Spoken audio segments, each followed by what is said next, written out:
Quand le roi Kanjuma apprit toute la vérité, son cœur fut traversé par une douleur ancienne. Il comprit qu'il avait eu un fils caché, né d'un moment d'égarement, mais qu'il aurait dû aimer et protéger. Un fils qu'il avait laissé dans la misère, pendant que les autres vivaient dans les palais d'or. Ce remords grandissait en lui comme une bête, mais il était trop tard pour changer le passé. Il ne pouvait qu'accepter le présent. Alors, dans le silence de la salle du trône, le roi posa sa main sur l'épaule de Boshiloa. « Tu es mon sang, tu es mon erreur, mais aujourd'hui, tu es ma justice. » Il le déclara héritier légitime du trône devant les anciens, les généraux, les prêtres et même les enfants royaux. Le peuple, ignorant encore les secrets de palais, acclama cette décision. Ils avaient vu un homme courageux, un guerrier du peuple, remporter le tournoi. À leurs yeux, Boshiloa méritait la couronne. Mais dans l'ombre du palais, la haine grandissait. Les 5 princes, humiliés et rejetés, bouillonnaient de colère. Le plus jeune d'entre eux, Caribou, qui avait autrefois été doux et joyeux, fut dévoré par la jalousie. Il réunit ses frères et dit « Nous ne laisserons pas un bâtard voler ce qui nous revient. Père est vieux. Boshiloa n'a ni titre ni mère. Il est venu de la boue et il doit y retourner. » Il préparait un complot noir, guidé par la reine elle-même, qui craignait que ses propres enfants perdent tout pouvoir. Elle fit appel à un sorcier banni, un vieil homme au regard vide, vivant dans les marécages interdits. Il n'avait plus d'âme, seulement la haine et la magie noire. Son nom était Nzanzu. Boshiloa doit mourir par la peur, dit-elle, que l'horreur l'avale, qu'il disparaisse comme un cauchemar. Nzanzu accepta. Il prépara une malédiction terrible, faite de cendres, de sang et d'ossements. Une nuit, alors que Boshiloa dormait dans ses nouveaux quartiers royaux, l'ombre se glissa sous sa porte. Il rêva d'un cri venu des profondeurs, d'un gouffre sans fond, d'une panthère éventrée. Il se réveilla en sueur, le cœur battant, la chambre froide comme la tombe. Mais il ne mourut pas, car une force ancienne veillait sur lui.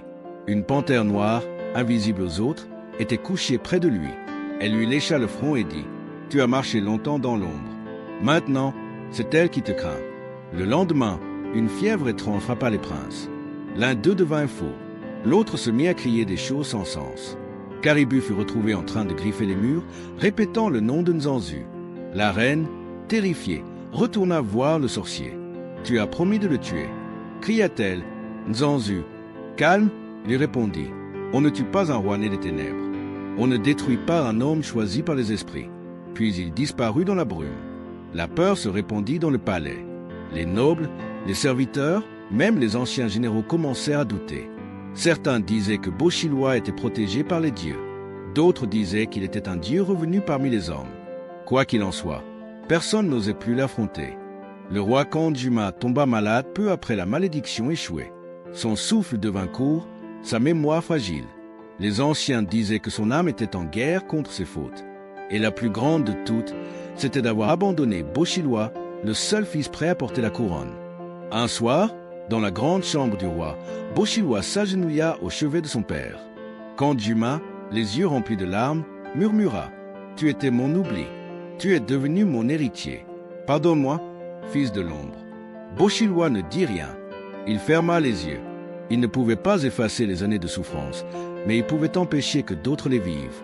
Il prit la main de son père et dit simplement « Repose, je veillerai. » Cette nuit-là, le roi mourut en silence. Le royaume perdit son vieux lion. Et un nouveau roi, sorti de la poussière et du mépris, s'apprêtait à monter sur le trône.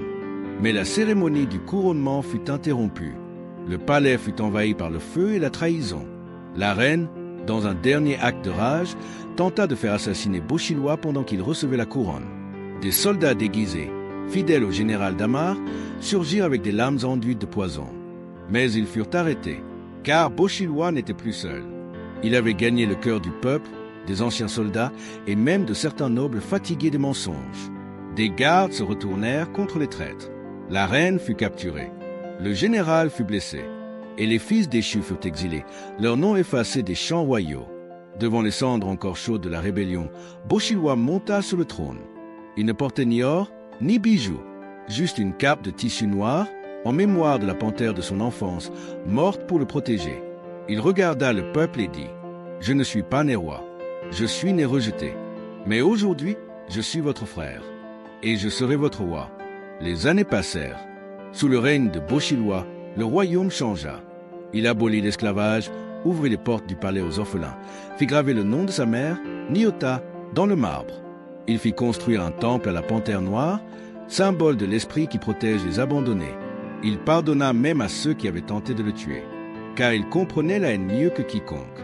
Mais il n'oublia jamais. Les cicatrices restaient, invisibles, sous la peau.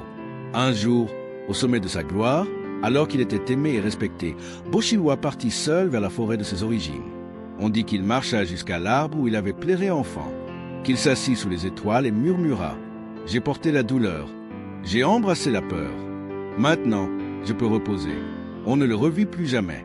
Mais parfois, quand le vent souffle sur les montagnes du sud, les anciens racontent que la panthère noire marche encore, gardienne des faibles, guide des orphelins, et que là où elle passe, les rois injustes tremblent.